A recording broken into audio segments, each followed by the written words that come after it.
Speriamo che gli operai restino a Fontanelle per completare la bonifica del territorio. La richiesta arriva da chi abita nelle vie del centro che sta aspettando la rimozione dalle erbacce dai marciapiedi che in alcuni punti sono diventate alberelli. Una situazione non certo sopportabile con il caldo. Nel quartiere agrigentino la gente segue con apprensione soprattutto la situazione che riguarda l'unico polmone verde, ovvero le palme del viale Sicilia, circondate dalle sterpaglie.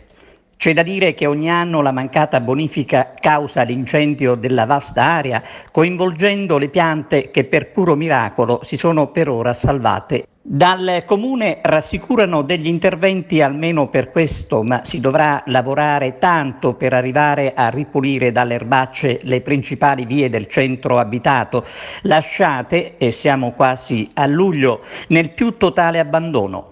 Ecco perché i residenti a Fontanelle chiedono all'amministrazione comunale di non spostare gli operai per completare il lavoro, che è ancora tanto.